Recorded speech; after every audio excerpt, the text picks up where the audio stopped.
Arkadaşlar merhaba. Şu arkamda gördüğünüz otomobil Peugeot yeni 3008. Dün itibariyle fiyatları da belli oldu, motor seçenekleri belli oldu. Pek çok kişinin merak ettiğini, takip ettiğini bildiğim bir otomobildi. Antalya'dayız. Antalya'da test sürüşü olduğu için burada ilk çekimini yapıyoruz. 3008 ile ilgili pek çok konu var. Tasarımı, kokpit dizaynı, motor seçenekleri, donanım seçenekleri ve hepsinden önemlisi elektrikli bir versiyonun da olmasıyla beraber bambaşka bir model oldu. Bakalım 3008 SUV satışlarında Türkiye'de önemli modellerden biriydi. Yeni model bunu devam ettirebilecek mi? Yoksa eski 3008'ciler ya biz biraz daha elimizde tutalım mı diyecekler. Bunu isterseniz bu videoyu izledikten sonra daha kolay karar verebileceksiniz. Çünkü 2 gündür bu modelle ilgili hem sürüşler yapıyorum hem de yetkililerden, genel müdürden, genel müdür yardımcılarından, direktörlerden teknik bilgiler alıyoruz. Günün sonunda bu otomobille ilgili biraz daha doyurucu bilgi sahibi olmak istiyorsanız videoyu takip etmeye devam edin.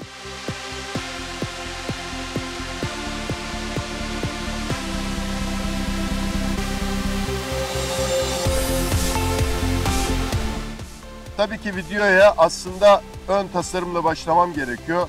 Ön tasarımda yeni Peugeot logosunun artık burada hakim olduğunu görüyorsunuz. Aslan pençesi sinyaller, yukarıdaki led farlar önemli. Burada GT versiyondan itibaren yüksek pikselli bir far grubunun olduğunu söyleyebilirim. Bu da Peugeot'un bu modelle beraber getirdiği yeniliklerden bir tanesiydi. Ön tasarımdaki detayların 408 modeline çok benzediğini düşünebilirsiniz. Zaten biraz önce ikisinin yan yana buldum ve ikisini birlikte videoladım. Orada da görüntü açısından da farkı fark edebilirsiniz. Ama hemen şunu söyleyeyim, başta söyleyeyim. 408 ile 3008 birbirine karışır mı diyorlardı. Onu birazdan detaylı olarak göreceğiz ama aslında çok da o kadar yakın değiller. Hem boyutlar itibariyle hem de genel tasarım itibariyle. Öndeki şu kısımların artık Peugeot için önemli bir gelecek tasarım olduğunu söylemek mümkün. Bundan sonraki bütün modellerde bunu hakim bir şekilde görüyor olacağız. Dediğim gibi burada yüksek pikselli, piksel arttırılmış farlar, sinyaller dikkat çekici. Tasarımda önemli öğelerden bir tanesi. Yanda yine Peugeot logosu, artık yeni Peugeot logosu kullanılmaya devam ediyor. Zannediyorum 3. ya da 4. model bu logoyla beraber devam eden. Otomobilin şöyle yan silüetine hızlıca bir baktığımızda dikkatimizi çeken şey aslında artık o klasik yüksek SUV'lar yerine biraz daha spor bir SUV'la karşı karşıya olduğumuz hissi. Hemen boyutlardan biraz bahsedeyim. Ben seviyorum boyutları çünkü her ne kadar matematik yapmasak da bu boyutlar içerisinde uzun yollar yapıyoruz.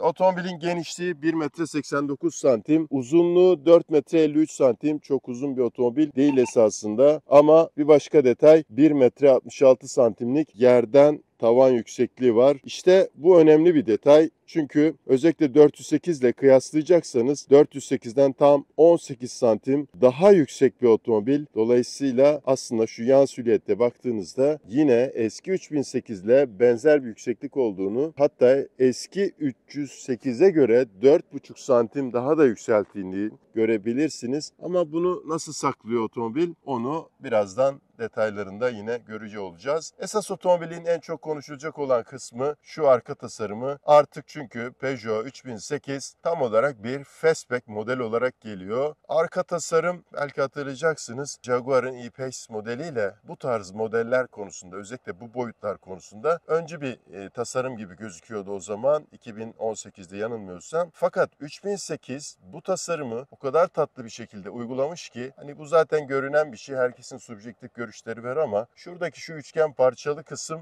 çok sportif durmasını sağlıyor. Arkadaki şu spoilerler yine çok tatlı, çok güzel, farklı bir estetik katıyor. Arkada çok keskin bir finish alanı var, finishing alanı var. Bu da yine otomobili standart bir liftback'ten daha agresif bir liftback'e dönüştürmüş durumda. Gelen yorumlarda tasarım aslında o kadar çok dikkat çekici gözükmüyor gibi gözüküyor.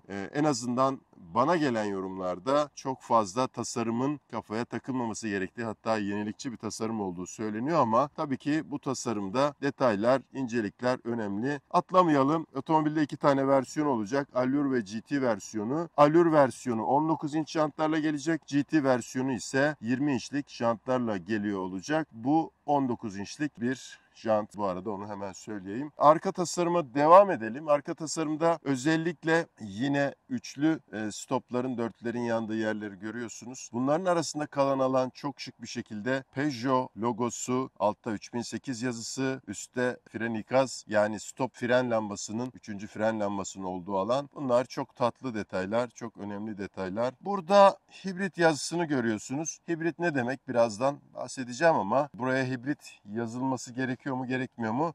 Onu da tartışıyor oluruz. Şöyle son olarak arka tasarımda genel görünümü tekrar verip konuşmak istediğim son şeyi söylüyor olacağım. Bu arka tasarım, bu otomobili arkadaşlar hani çok sıkılmaya başladığımız, herkesin ürettiği, Çinliler dahil herkesin üreteceği SUV'lar arasından sıyırıyor, dışarı çıkarıyor ve aslında otomobilin o tekrar geçmişte çok sayıda müşteriye ulaşmış olan başarısını, özellikle 2016-17'den sonraki modelden bahsediyoruz. Yani güncel olan şu sıralarda yollarda çok gördüğümüz 3008'den bahsediyoruz.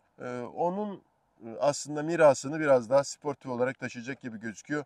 Dolayısıyla ben orada ciddi bir kırılma olacağını düşünmüyorum 3008 müşterileri, beğenenler açısından.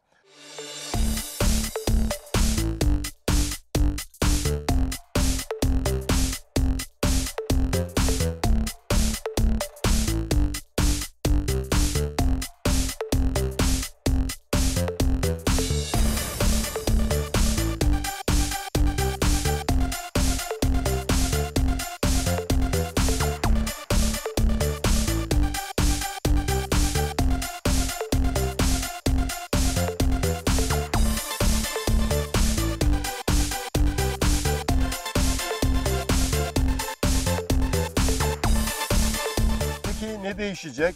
Bence arka tasarımın en önemli özelliklerinden bir tanesi nedir? Bagaj alanı daralır mı diye çok korkan var. Yorumlarda yine bu vardı, bagaj alanı nedir diye. Tam 520 litrelik bir bagaj alanından bahsediyoruz. Şurada yine her zamanki gibi bir alt saklama alanı kullanılıyor. Lastik tamir kiti kullanıldığı için de stepne alanı biraz daha rahat bir şekilde bagaj taşımak için, ek bagajlar taşımak için kullanılabiliyor. Çok güzel, verimli bir alt alan olmuş. Daha da önemlisi burada sedanlar gibi değil, kupeler gibi değil ama kullanışlı, geniş. Özellikle şu önemli bir detay arkadaşlar. Genişçe kullanılan bir bagaj giriş alanı var.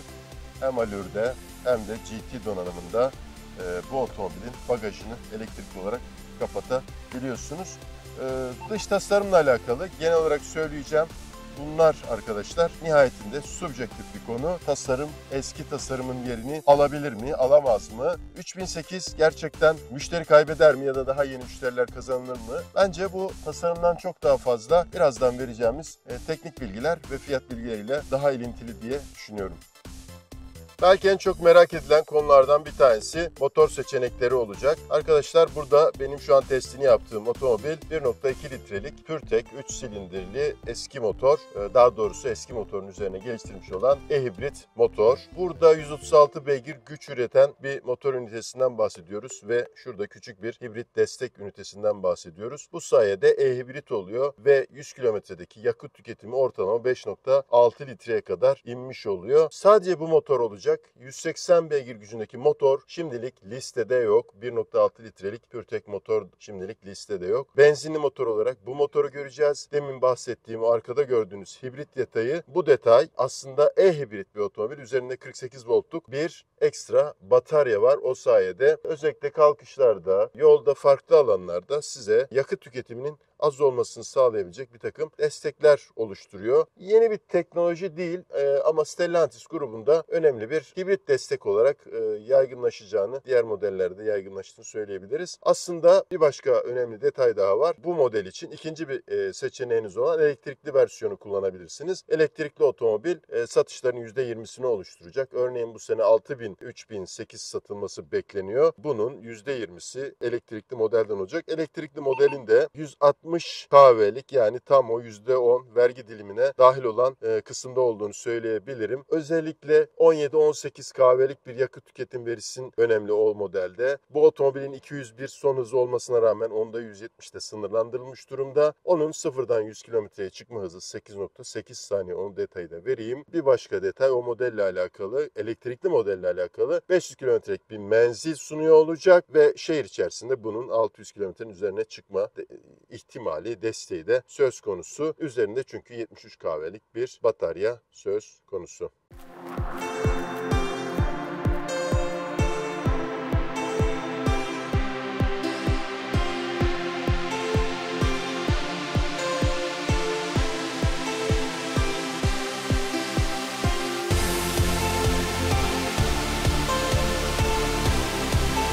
Bu otomobilin eminim en fazla merak edilen kısmı iç mekanı. Şöyle arka koltuktan başlayalım. Arka koltukta gayet şık, gayet güzel.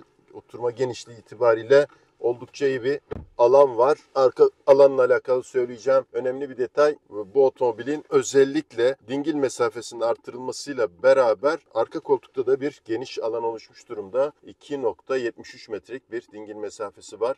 Bu çok önemli bir detay. Ama ondan daha önemlisi herhalde merak ettiğimiz konu bu kokpit. Yeni kokpit. 21 inçlik şu ekran yeni bir ekran. Allure modelinde opsiyon olarak alabiliyorsunuz. 45.000 TL ilave bedelle bu hale gelebiliyor. Ama GT'de standart, hem elektrikli de hem de normal 1.2 litrelik benzinli hibrit modelde de standart olduğunu söyleyebilirim GT'de. Şimdi şu gördüğünüz tüm kokpit bu modelin belki de en önemli detaylarından bir tanesi. En önemli yeniliklerinden bir tanesi. Aslında model baştan sona yenilenmiş durumda. Hem dış tasarım hem de kokpit dizaynı itibariyle. Şöyle dikkatlice baktığınızda detayların önemli olduğunu, güzel olduğunu ve sonsuzluk hissinin özellikle şu arkalara doğru verilen çizgilerle, detaylarla önemli bir şekilde verildiğini söyleyebiliriz. Ama ondan daha önemlisi, burada vites değiştirme kolu hemen direksiyonun arkasına alınmış durumda. Oldukça pratik. Şurada sürüş modlarını değiştirebiliyorsunuz. Bu önemli bir detay. Şurada yine de sesi açıp kapama ya da hızlı bir şekilde ulaşmak istediğinizde yapabiliyorsunuz. Şu alan hem kablosuz şarjlar için, şu üstteki alan kablosuz şarjlar için, alttaki alanda telefonunuzu vesaire koymak için kullanılıyor. Şu direksiyon bence çok şık, çok güzel.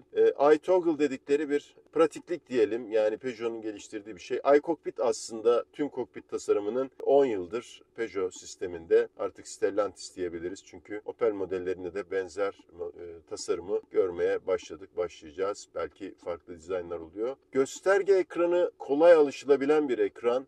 Hızlıca sevebileceğiniz bir ekran. Şu sağ tarafta daha çok şuradan kontrol edebildiğiniz, şunları görüyorsunuz. Medyayı buradan kontrol edebilirsiniz. Klima butonları, navigasyon, telefon ve mirror ekran gibi konuları buradan kontrol edebiliyorsunuz. Çok hızlı bir şekilde devreye giriyor. Ama daha önemlisi, yol boyunca tüm ekran gözünüzün önünde oluyor. Birçok modelde olduğu gibi buradaki ekran seçeneklerini değiştirebiliyorsunuz. Sağ tarafta navigasyon varsa navigasyon, klima ekranı ya da medya ekranlarını takip edebiliyorsunuz. Burada önemli bir detay bu modelle ilgili. Direksiyon küçük olduğu için sürüş esnasında ekran çok da gözünüzün dışında kalmıyor. Hızlı bir şekilde takip edebiliyorsunuz. Bir başka detay daha var. Özellikle GT donanımında güvenlik ekipman listesi daha kabarık. Örneğin 360 derecelik Vision Park, güvenlik park sistemi veya ilave yol güvenliğine ait teknolojiler GT'de standart. Allure'de de yine standart olması gereken GS2 standardındaki, GSR2 standardındaki bütün güvenlik donanımları standart olarak yer alıyor. Şurada bulunan fokal ses sistemi yine opsiyon olarak alınabilen, Allure'de opsiyon olarak alınabilen, hatta GT'de de opsiyon olarak alınabilen, ek bedelle alınabilen güzel bir ses sistemi. Kokpitle alakalı söyleyebileceğim şey bunlardan ibaret aslında, çünkü kokpit öznel bir şey. Benim hoşuma gitti. Bazıları sevmeyebilir bu kokpiti ama gerçekten yeni nesil bir kokpit ve otomobili yenilediğinizde evet yeni bir şey var içinde diyebileceğiniz kokpitlerden bir tanesi.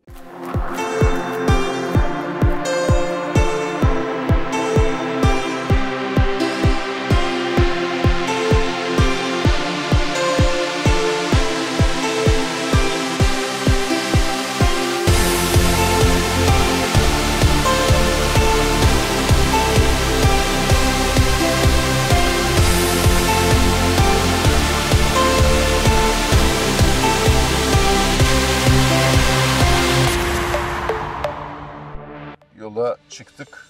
Dediğim gibi burada direksiyonun hemen arkasına kumanda edilmiş olan artık vites değiştirici diyoruz.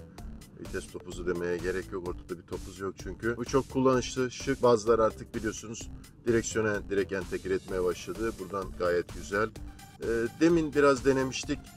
İstediğinizde buradan ekranı, işte klima ise klimaya geçebiliyorsunuz. Biraz küçük gelebilir. Toplamda 21 inçlik bir ekran var.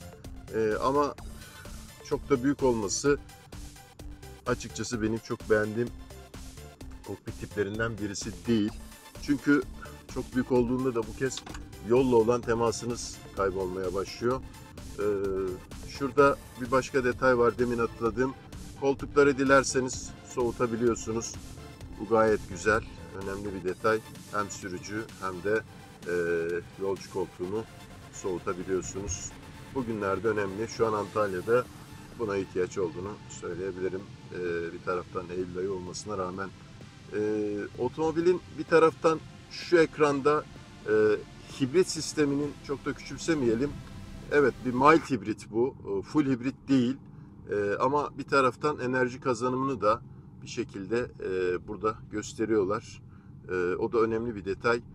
Yani bir taraftan yol alırken bir taraftan özellikle tekerleklerden, frenlemelerden vesaire şarj kazanıyorsunuz. Bataryayı doldurarak ilerlemenizi sağlıyor. Bahsetmiştim, iki farklı motor seçeneği olacak. Bir tanesi işte bu PureTech 1.2 litrelik hibritleştirilmiş, e-hibritleştirilmiş motor. Yakıt tüketimi burada önemli bir detay. 5.6 litreye kadar düşmesi ciddi bir rakam, önemli bir rakam. Bir başka seçenek elektrikli demiştik. Elektrikli motor gerçekten gitgide artan bir pazarda Stellantis grubunun elektriklenme konusunda ciddi bir hata var. Ciddi bir projeksiyonu var, sözleri var, gelecekle ilgili kontratları var. Bir taraftan da Avrupa'da istenen gibi gitmiyor. Elektriklenmeyle ilgili özellikle 2024 yılı satış verileri çok o kadar 2023 ya da öncesi kadar iyi değil. Ama bir taraftan da daha önce yapılmış planlar var. Bu modelde 3008, yeni 3008'de E3008 olarak satışlarının %20'sini elektrikli modelden sağlamayı düşünüyor. Elektrikli model başlangıç fiyatı 1 milyon 900 bin liraya yakın, 800 küsur bin lira, 890 bin lira civarında ve baktığınızda o fiyatlarda ciddi bir rekabet var. Tesla'nın standart range'i dahil olmak üzere, TOG dahil olmak üzere, Hyundai'nin Ioniq'leri dahil olmak üzere pek çok model var. Ama bu modelin sürüşte belki bahsedilmesi gereken en önemli detayı ilk kez Stella Medium platform üzerinde geliştirilmiş bir model bu. Stellantis grubunun tamamen elektrikli bir otomobil gibi geliştirdiği bir platform. Bunun artıları, eksileri nelerdir? Daha çok artısı olacağını söyleyebilirim. Sadece elektrikli bir otomobil açısından düşünmeyin. Hibriti sanki bir alternatif gibi sunuyor şimdi Peugeot ama aslında elektrikli baz üzerine geliştirilmesi, esnek bir platform olması örneğin şu anda sürüş konforunu doğrudan etkiliyor. Daha iyi bir sürüş ortaya çıkmasını sağlıyor. Yepyeni bir platform çünkü bu. Belki en başta söylemem gerekeni şimdiye bıraktım. Bu da elektrikli modelin de aslında yani bugüne kadar gördüğümüz elektrikli modellerin, yani konvansiyonel markalarda gördüğümüz elektrikli modellerin pek çoğu dönüşüm modellerdi. Bu ise gerçekten elektrikli bir karakterle ortaya çıkmış bir model. Dolayısıyla bunun elektrikli modelinin de hem sürüş açısından hem de menzil ve diğer konularda daha iyiye doğru giden bir model olacağını düşünüyorum. Şimdiki menzil de bence gayet yeterli. En azından daha az menzili olan modellere göre çok daha iyi. Uzun yolda kullanmak gerekiyor onu. Böyle kısa sürede çok belli olmuyor elektrikli otomobiller. Özellikle günlük yaşamda vakit geçirmek gerekiyor elektrikli otomobille. Umarım bir sonraki videoyu yani 3008 ile ilgili bir sonraki videoyu elektrikli E3008 üzerinden yaparız ve bunu da orada konuşuyor oluruz. Gelelim tekrar donanım ve fiyatlara. İki farklı donanım olacağını söylemiştik. Allure ve GT donanımı. Allure donanımı elektrikli model işte 1.8 milyonun üzerinde bir fiyatla giriş yapıyor olacak. Allur'ün bu motor, yani benzinli motorla, mild hibrit motorla alınan versiyonu, hibrit motorla alınan versiyonu 2 milyon 190 bin TL başlangıç fiyatıyla alınabiliyor olacak. GT versiyonuna geçtiğimizde ise her iki model de 2 milyon 550 bin TL bir fiyat etiketine sahip.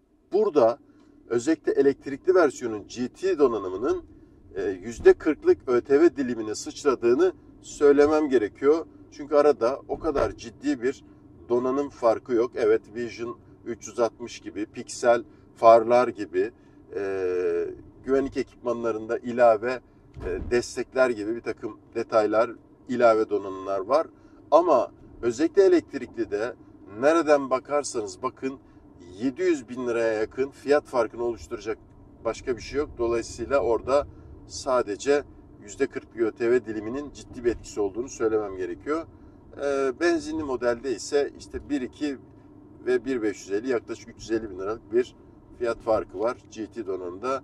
GT donanımda jantların 20 olduğunu söylemiştik. Panoramik tavan her ikisinde de standart. Vision 360 park sisteminin GT'de standart olduğunu söylemiştim. İlave Napa deri opsiyonu var GT'nin üzerinde. Onun dışında fokal ses sistemi opsiyon olarak bulunuyor. Şunu söyleyebilirim, gelen en önemli eleştirilerinden bir tanesi özellikle GT donanımının 2 milyon 550 bin lira gibi bir fiyatla yüksek olduğu, 1.2 litrelik 136 beygir güç üreten motor için yüksek olduğu şeklinde yorumlar var. Umarım siz de bu videonun altına yorumlarınızı eklersiniz, görüşlerinizi eklersiniz. Nihayetinde Peugeot yeni 3008 bu fiyatlarla, bu donanımla pazara girdi. Bakalım önümüzdeki dönem en azından bu seneki son 4 ayda 6000 adetlik satış hedefine ulaşılacak mı? Bir başka konu da uzun yıllardır pazarı ciddi bir şekilde domine eden modellerden biriydi 3008. Bunu sürdürebilecek mi? Bunu hep birlikte göreceğiz. Umarım bu videoyu beğenmişsinizdir. Önümüzdeki hafta yeni bir videoda görüşmek üzere. Hoşça kalın arkadaşlar.